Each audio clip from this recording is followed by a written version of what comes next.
Hi guys, my name's Andrew and I'm a student just finishing at Bristol University, and me and a bunch of other students on a weekend away in lovely Somerset just wanted to share some thoughts about how you coming to university for the first time, whether it be Bristol or anywhere, can start well as a Christian. How you can absolutely flourish in your environment. Start with your feet running without even having to try and find your feet at all or feeling uneasy, but just absolutely going for Jesus straight away. So here are some thoughts from some other students in Bristol, but it's not just about Bristol, it's about any university that you're going to. So listen in and let the Lord speak to you what He will.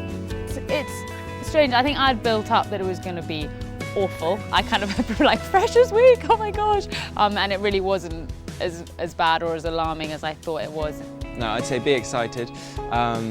It might be scary at first, but like there's so much so much great stuff to be had at uni, and everyone is in the same boat, and everyone really wants to make friends. Everyone will be really friendly. The culture of drink and going out and partying every night, it does happen always, and it is really good fun. But I learned actually I don't have to be drunk to have a good time.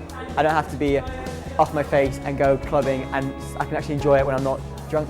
I think my housemates had to be drunk to go out, and that's really quite sad.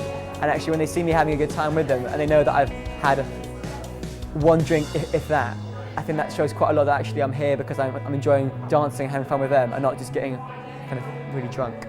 Don't do what I did, which was sort of shy away from them and sort of seek out friends in other places. Like really make an effort just to get to know people in your floor, in your corridor, because you'll find over the year, if you make a relationship in the first 2 weeks, then you've got that for the rest of the year. If you wait for 2 weeks, then people will be in their groups, and it'll be harder to really get to know people and to be a witness.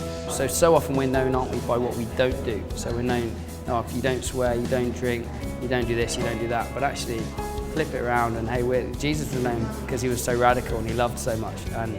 And so if you're living with non-Christians, just love them. Just love them. Just be who you're made to be yourself.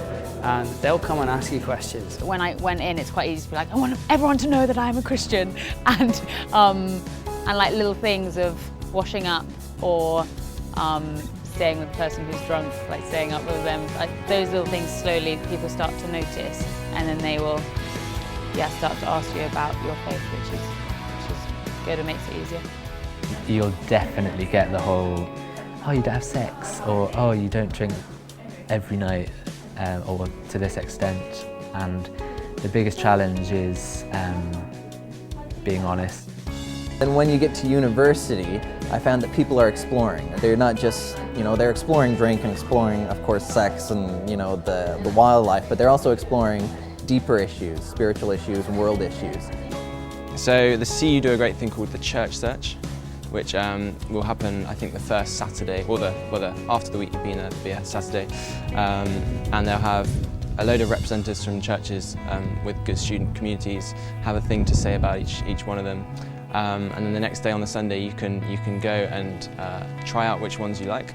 When freshers come in, I always say, it doesn't really matter what church you go to. You just want to get into a church quickly and build the family. You don't need to go to like 10 or even 6, so I would say between 1 and 3, and just try them out, and just because you'll know as soon as you walk in and you spend time with those people whether it's a place for you, and even if it doesn't logically seem like the most normal place for you to settle in, it's definitely the place wherever you feel home, wherever you feel settled in, you should definitely get stuck in there. So I'd say go where the Lord leads you. And it takes courage and it takes strength to follow the Lord at uni and to really step out of your comfort zone and hit the church where you think He's leading you. So I really encourage you to do that.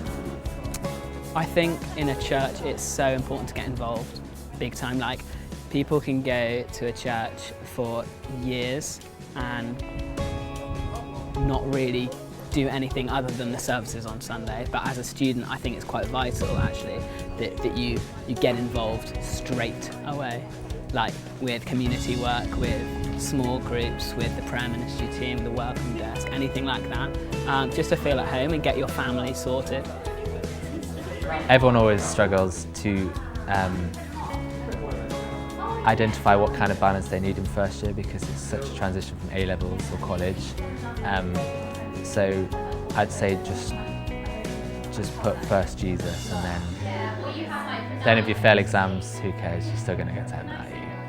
I know that my life isn't based on exams, and sadly a lot of people their identity at university is exams. And so speaking truth over yourself, still having those times with the Lord that you don't become so, I don't know, borrowed into just work, and really, yeah, I suppose prioritising his presence. If you wake up every morning and say like this, I am not stressed because I am worshipping a Prince of Peace, and this is the only true source of peace. And what do I need to be stressed about when I know that my future is decided? If you wake up every morning with that attitude, then nothing can stop you. The most powerful thing is to work out how you invite the Holy Spirit into your work, and for it to become a joy, and actually not to see those two things as separate, but to see them married together in the same thing almost. And then it's just a question of time management and just making sure you're disciplined but free to use your time effectively and well. I think the best way to be bold is to get to know your Father more, and then it will come naturally. I think if we try and put on boldness, it doesn't often work, but you get to know him more, then you'll want to talk about him and it'll be very natural. I think God calls us to be consecrated, set apart, holy. I think that he made us to be holy. That was our image, that was his plan. And I think we can do everything we can to be holy, to set ourselves apart. We don't have to, we're not condemned to sin, we don't have to. We can say no to sin. We've been given free will. And I think with holiness especially, we become obsessed with the actions, whether it's like being closed-handed with money, whether it be lust, whether it be anger. Like we become so close-handed with the actual fruit of the issue, when actually we just need to invite God into our heart and explain, well, why do I lust? Why do I get angry?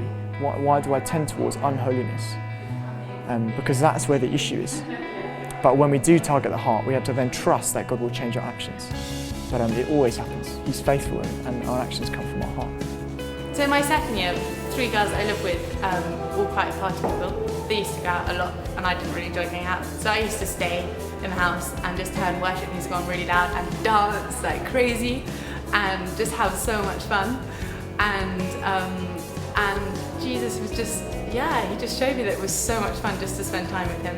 And like that was the time where I just literally like fell in love with him, like I was in love, like, and it was amazing. I love to praise my God, so I know if I've gone through a day without just spending time singing or spending time just in his presence, then it will affect me. It will affect me because it's a relationship and I walk with him. So one holy habit for me that I've definitely picked up in the last few years has been just to spend time in worship. And as I do that, he'll lead me into prayer and opening my Bible and spending time with him. The Lord declares that we are his children who are completely loved. And nothing we do can shift that. Nothing we do affects our identity. Because if I am what I do, if I stop doing, I am no one. And so that can't be true. And the truth is, I am who God says I am. And because of that, I do. And we often see that we try and put our identity in what we do, but it's just holding on to it and telling ourselves the truth, which is what I do cannot affect my identity because he has done everything so that I can have his identity. And it's unique to who I am, but he has done everything. It is finished, he has overcome. So now I am because he has done. That is past tense, so now I can move forward in freedom.